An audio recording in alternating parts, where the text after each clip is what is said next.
Hello everyone. तो क्या हाल है आप लोगों के? आई थिंक आपके हाल बिल्कुल ठीक होंगे। तो एक बार फिर से आपका स्वागत है आगनशाला पे। तो सभी को मेरा good morning, good afternoon, good evening और गुड नाइट, जिस वक्त भी आप इन क्लासेस को वॉच कर रहे हो।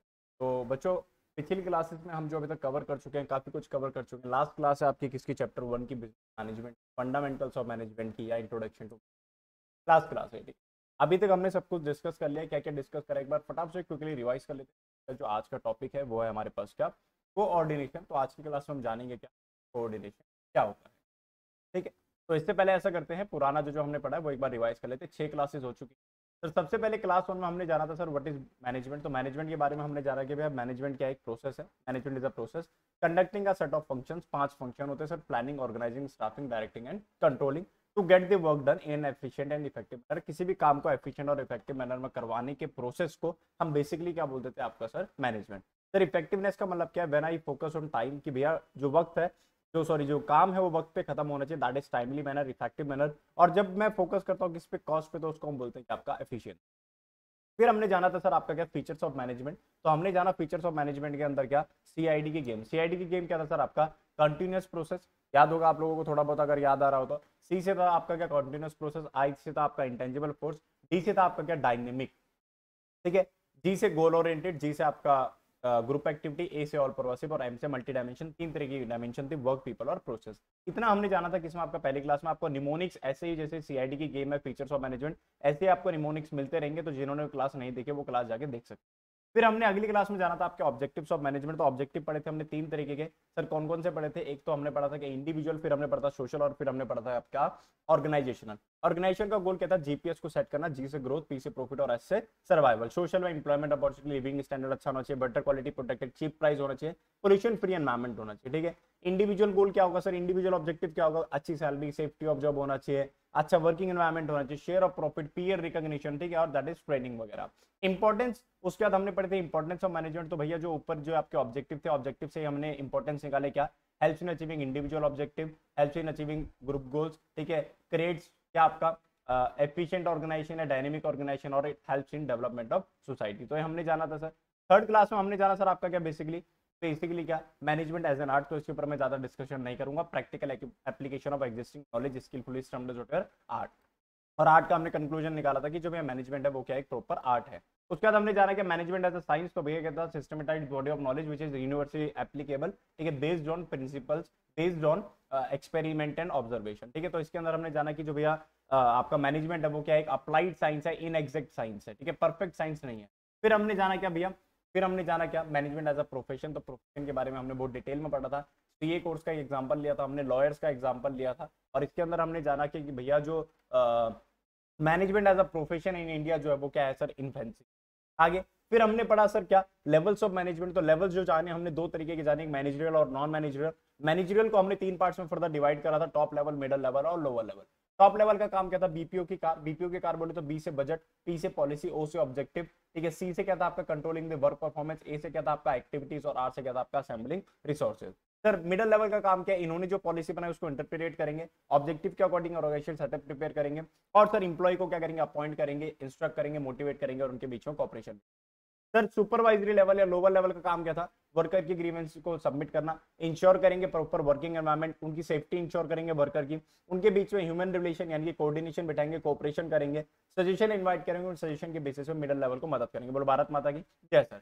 तो भैया इतना अभी तक हम लास्ट क्लास में अभी तक कवर कर चुके हैं। आज के दिन जो हमारी आखिरी क्लास है उसका टॉपिक है हमारे पास बहुत प्यारा सा, दैट इज योर कोऑर्डिनेशन। आज का जो टॉपिक है वो क्या सर? आपका कोऑर्डिनेशन। क्या है सर? कोऑर्डिनेशन। तो जानते हैं भैया व्हाट इज कोऑर्डिनेशन? समझना है अपन लोगों को आज की क्लास में क्या कि कोऑर्डिनेशन क्या होता है। तो भैया जान लेते हैं कोऑर्डिनेशन क्या होता है। देखो जरा, सबसे पहली बात कहता है सर कोऑर्डिनेशन क्या है भैया? कोऑर्डिनेशन क्या है? कोऑर्डिनेशन एक क्या? एक प्रोसेस है। कोऑर्डिनेशन क्या है सर? एक प्रोसेस है through which harmony is establish. Harmony का मतलब होता है क्या सर? एकता, तालमेल। एकता या आप कह लो क्या? तालमेल बिठाना। समझिए, that is your harmony among the different activities, जो कि ऑर्गेनाइजेशन में क्या हो रही है? अलग अलग एक्टिविटीज हो रही है, so that the organisation objective can be achieve successful. एक बार इस डेफिनेशन को लिख लेते हैं सर। क्या बोलता है सर? कोऑर्डिनेशन का मतलब क्या? कोऑर्डिनेशन इट रेफर्स टू 4 बातें sir. It refers to a process, ठीक है sir, through which through which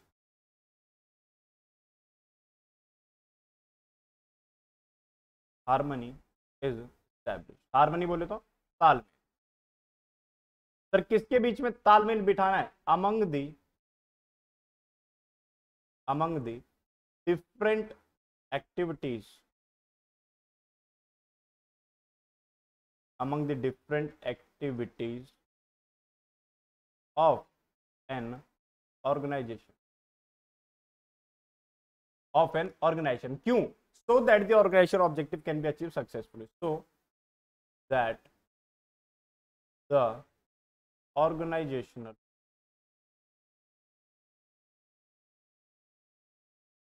objective can be achieved successful. Sir देखो किसी भी डेफिनेशन को याद करना है ना तो ऐसी टुकड़ों में तोड़ दो, आपको ऑटोमेटिकली याद हो जाएगी। देखो कोऑर्डिनेशन ऐसे आप डेफिनेशन पढ़ोगे तो याद करना मुश्किल है। सिंपली सर कोऑर्डिनेशन क्या है? एक प्रोसेस है। किस चीज का प्रोसेस है? जिसके थ्रू हम क्या करते हैं? हार्मनी स्टैब्लिश करते हैं, तालमेल स्टैब्लिश करते हैं। किसके बीच में? सर डिफरेंट एक्टिविटीज के बीच में। ताकि क्यों कर रहे हैं हम? ताकि भैया जो ऑर्गेनाइजेशन का ऑब्जेक्टिव है वो क्या हो सके सर? अचीव हो सके। सिंपल है भाई, समझिए। हाँ या ना? बहुत सिंपल है, ज्यादा फोकस करने की जरूरत है नहीं। अगर डाउट होगा कमेंट कर देना, दोबारा से वीडियो बना देंगे, ये आपका डाउट क्लियर कर देंगे। आगे देखो सर फीचर्स क्या है भैया? इसके फीचर क्या है? पहला, it integrates group effort. It integrates group effort. देखो भैया हर डिपार्टमेंट अपने एफर्ट लगाता है, हर बंदा अपने एफर्ट लगाता है। उस एफर्ट का अल्टीमेट जो गोल है वो सर इकट्ठा निकले, जो सबका जो टारगेट है वो अचीव हो। भाई सबका टारगेट क्या है? जो सबका टारगेट है वो क्या है सर? ऑर्गेनाइजेशन का गोल अचीव करना। जो भी ऑर्गेनाइजेशन का गोल होगा सबका टारगेट तो वही है ना। तो भैया एफर्ट सारे लगा रहे, उन ग्रुप को, उन एफर्ट्स को इंटीग्रेट कौन करेगा? आपका सर कोऑर्डिनेशन। समझ गए? आप अलग एफर्ट, मैं अलग एफर्ट। भैया टीचर का काम है क्या? अच्छे नंबर दिलवाना। बच्चे का काम क्या? अच्छे नंबर लाना। तो भैया जब तक आपका और मेरा तालमेल नहीं होगा, मैं कितनी भी एफर्ट लगा लूं, मैं मेहनत कर जा रहा हूं, मैं मेहनत कर जा रहा हूं, पढ़ाई जा रहा हूं, दिन रात आपके लिए क्लासेस बनाए जा रहा हूं, आप देख ही नहीं रहे, कोई फायदा है क्या? नहीं। सर मैं ही नहीं पढ़ा रहा, मेहनत करे जा रहे हो, क्या आप कर पाओगे? नहीं। तो भैया दोनों के एफर्ट को क्या करेगा? इंटीग्रेट करेगा, है ना। आगे चलते हैं। It ensures unity of action. Unity of action बोले तो एवरीवन वर्क्स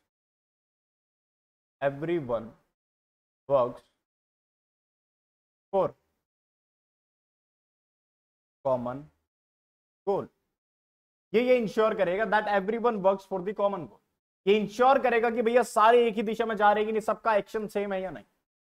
क्या है सर? कॉन्टिन्यूअस प्रोसेस, यानी कि इसके अंदर हम क्या लिखते हैं? It is a never ending process.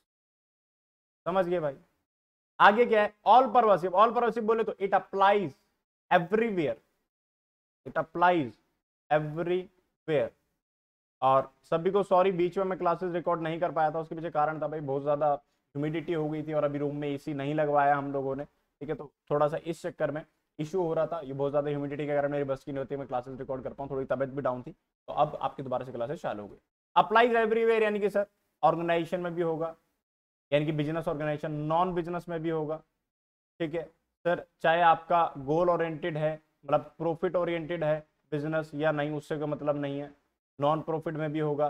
Sir आपके बिजनेस का साइज स्मॉल है या लार्ज है, उससे भी कोई मतलब नहीं है भैया, ये हर जगह अप्लाई होता है, ठीक है।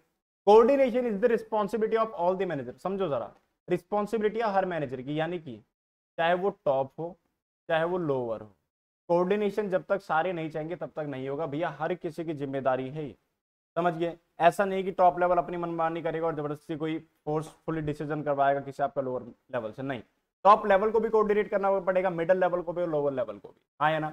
Next one, coordination is deliberate function, यानी कि भैया अपने आप नहीं होता है, जब तक आप नहीं चाहोगे नहीं होगा, डेलिब्रेटली क्रिएट करना पड़ता है सर, इच्छा के अनुसार होता है। It does not take existence automatically, it has to be created.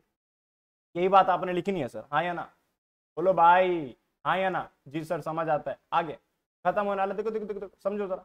आगे आता है क्या भैया? ये बताओ एग्जाम के लिए इंपॉर्टेंट, एग्जाम के लिए इंपॉर्टेंट कि सर ये जो कोऑर्डिनेशन है वो इंपॉर्टेंट क्यों है, इसके ऊपर इतनी चर्चा क्यों रही? पहला, कल को आपके ऑर्गेनाइजेशन का साइज बढ़ा, जब साइज बढ़ेगा तो साइज की वजह से क्या होगा? डिपार्टमेंट्स बढ़े, डिपार्टमेंट की वजह से क्या होगा? आपके नंबर ऑफ एम्प्लॉयज बढ़े, जब नंबर ऑफ एम्प्लॉयज बढ़ेंगे तो भैया केओस होगा, समझ रहे हो? कंफ्यूजन होगी बहुत ज्यादा। तो भैया उस कंफ्यूजन को खत्म करने के लिए, उस कंपटीशन को खत्म करने के लिए क्या आएगा? आपका कोऑर्डिनेशन। ऐसे ही फंक्शनल डिफरेंशिएशन, यानी कि सर डिफरेंट डिपार्टमेंट्स होंगे तो उनके अपने अपने गोल्स होंगे, डिफरेंट डिपार्टमेंट डिफरेंट गोल है, तो उस गोल को इंश्योर करने के लिए कि सबका गोल एक ही रहे, क्या चाहिए आपको? कोऑर्डिनेशन। स्पेशलाइजेशन, मेरा डिपार्टमेंट है, मैं चाहूंगा मेरा डिपार्टमेंट क्या करे, बेस्ट डिपार्टमेंट का अवार्ड अचीव करे। मैं क्या चाहूंगा, खुद को बेटर करूं, तो खुद को बेटर करने के लिए मैं दूसरों को बेकार प्रूफ करूंगा। तो भैया जब स्पेशलाइजेशन वाली चीज आती है तो भैया क्या चाहिए आपको? दो डिपार्टमेंट में कोऑर्डिनेशन बनाने के लिए क्या चाहिए? अगेन आपको कोऑर्डिनेशन, समझ रहे हो? तालमेल बिठाने के लिए क्या लाना पड़ेगा आपको? कोऑर्डिनेशन। खत्म टॉपिक। अब टाइम पास, तीन ही है point, growth in size, functional differentiation और स्पेशलाइजेशन। अब देखो जरा, देखो जरा, एक एग्जाम में क्वेश्चन आता है, इंपॉर्टेंट है, ये लाइन ही बहुत ज्यादा इंपॉर्टेंट है कि coordination is an essence of the management, है कुछ नहीं। इसमें आपने बताना होता है कि कोऑर्डिनेशन पांचों फंक्शन में कैसे काम करेगा, प्लानिंग में कैसे काम करेगा, ऑर्गेनाइजेशन में कैसे काम करेगा, स्टाफिंग में कैसे काम करेगा, डायरेक्टिंग में कैसे काम करेगा और कंट्रोलिंग में कैसे काम। सिंपली आपको सिर्फ इतना ही बताना, और चाहो तो इसी में आप ये भी बता सकते हो कि कोऑर्डिनेशन टॉप लेवल पे कैसे काम करता है, मिडिल लेवल पे कैसे काम कर सकता है, लोअर लेवल पे कैसे काम करता है। खत्म। आपने अगर ये एक्सप्लेन कर दिया तो आपके एग्जाम में पूरे नंबर 5 में से 5। समझ गए? प्लानिंग में क्यों भैया? प्लानिंग में we decide what to be done, how to be done, ठीक है, by whom to be done, क्या कैसे कब किसके द्वारा, व्हेन टू बी डन। हाँ या ना? तो भैया हर कोई बोलेगा ये करो, कोई बोलेगा वैसे करो, तो भैया तालमेल बिठाने के लिए क्या चाहिए आपको? कोऑर्डिनेशन। ऑर्गेनाइजिंग में क्या होगा? ऑर्गेनाइजिंग में बनेंगे डिपार्टमेंट्स, बनेंगे क्या बनेंगे? डिपार्टमेंट। तो हर डिपार्टमेंट अपनी मनमर्जी, भैया उन मनमर्जी को एक साथ लाने के लिए क्या चाहिए? कोऑर्डिनेशन। स्टाफिंग में क्या होगा सर? लोगों को आप क्या करोगे? हायरिंग करोगे, तो अलग अलग बंदा अलग अलग सोच के साथ आएगा, क्या चाहिए सर? कोऑर्डिनेशन। सर फिर डायरेक्टिंग में भैया लोगों को मोटिवेट करना है, लोगों को सुपरवाइज करना है, अलग अलग डिपार्टमेंट को अलग अलग बंदा सुपरवाइज कर रहा है, सुपरविजन सबका सेम लेवल पे जा रहा है कि नहीं, सारे एक ही गोल के लिए काम कर रहे हैं कि नहीं, क्या चाहिए? कोऑर्डिनेशन। कंट्रोलिंग में स्ट्रिक्टनेस होती है, जो स्टैंडर्ड सेट किए गए हैं आप उस स्टैंडर्ड के हिसाब से काम कर रहे हो कि नहीं, भैया आपने काम ऐसे नहीं करा, मैं नहीं करता, मेरी मर्जी, क्या चाहिए? समझ रहे हो? समझ रहे हो? तो इसी में आपने ये भी एक्सप्लेन करना है कि टॉप लेवल पे क्यों चाहिए, मिडिल लेवल पे क्यों चाहिए और लोअर लेवल पे। बोलो हाँ या ना? बस इतना सा है कोऑर्डिनेशन। बोले थे हाँ या ना? सर एक चीज मेरे को और बतानी है आपको, एक छोटा सा डिफरेंस है, कभी कभी पूछ लिया जाता है सर कि कोऑर्डिनेशन और कोऑपरेशन में क्या फर्क है। देखो कोऑर्डिनेशन जो होता है, कोऑर्डिनेशन होता है किसके बीच में? एक्टिविटीज के बीच में। और जो कोऑपरेशन होता है वो होता है किसके बीच में? पीपल के बीच, लोगों के बीच में जो किया जाएगा, दैट इज कोऑपरेशन। लोगों के बीच में अगर मैं समन्वय बिठा रहा हूं, तालमेल बिठा रहा हूं, तो क्या आपका पीपल है? समझ गए? ये क्या आपका कोऑर्डिनेशन। और वही एक्टिविटीज में, सॉरी, कोऑपरेशन है किसके बीच में? पीपल के बीच में। और वही एक्टिविटीज के बीच में तालमेल बिठाना, तो क्या कोऑर्डिनेशन। समझ गए? तो अगर कोऑपरेशन की डेफिनेशन बनानी तो क्या लिखेंगे हम? देखो सिंपल है सर, कोऑपरेशन की डेफिनेशन क्या बोलेंगे? It refers to the process through which harmony is established among different people of an organisation so that the organisation objective can be achieve successfully. बोलो भारत माता की। बस इतना सा है, खत्म, टाटा बाय बाय, हो गया है भाई। ठीक है, तो आज के दिन हमारा जो चैप्टर 1 है उसका क्या हो चुका है? समापन हो चुका है। मिलते हैं इसके बाद अगले चैप्टर में, तब तक के लिए टाटा, सी यू, बाय बाय। पढ़ते रहिए, पढ़ाते रहिए, समझते रहिए, समझाते रहिए, जितना पढ़ेंगे आपका फायदा, जितना समझाएंगे उसमें भी आपका फायदा। ठीक है, मिलते हैं आपसे क्लास में, तब तक के लिए tata bye bye, take care.